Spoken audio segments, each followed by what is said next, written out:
Isang pagpalang gabi po sa ating lahat. Ang aking isishare ngayon ay makikita sa libro ng mga awit, Kabanata 112, talata 1 hanggang 4. Mapalad ang mabuting tao.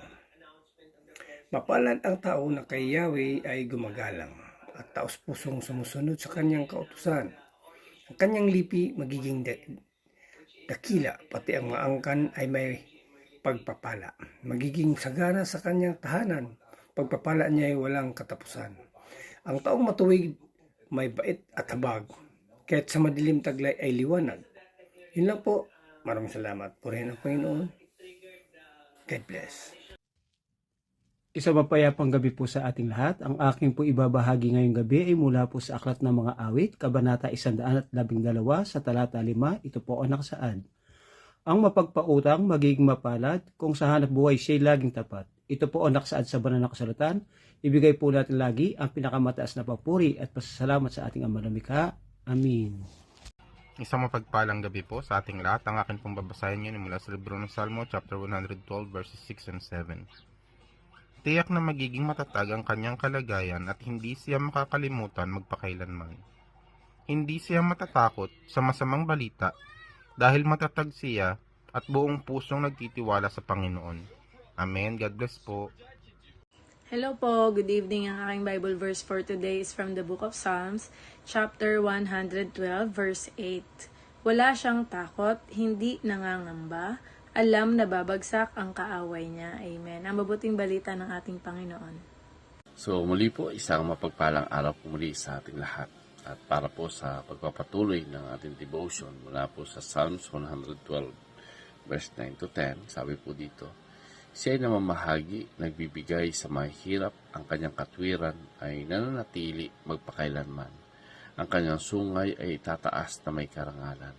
Makikita ito ng masama at magagalit. Mangalit ang kanyang ngipin at matutunaw. Ang nais na masama ay mapaparang.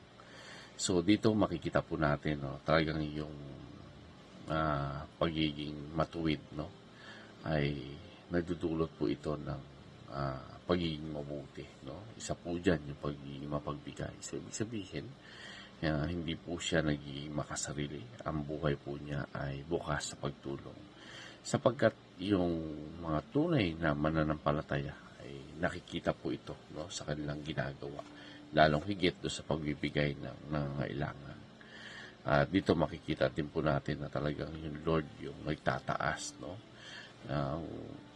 Yung Panginoon po ay talagang siya po yung tunay na nag-aangat sa buhay ng tao. So, lagi po nating tatandaan na ang Panginoon ay karapat-dapat po na papurihan at pasalamatan sapagkat yung katagumpayan po natin ay buhat po sa Diyos.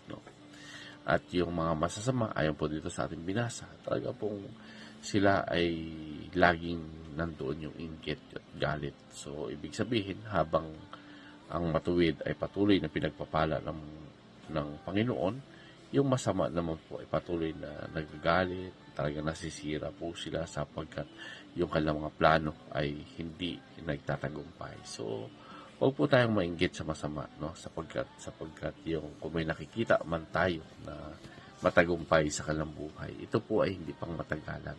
Ito ay panandalian lamang. Kaya, lagi nating purihin yung Panginoon na yung ginagawa natin ay ito po ay pang matagalan. So, muli po, purihin ang Panginoon and God bless everyone.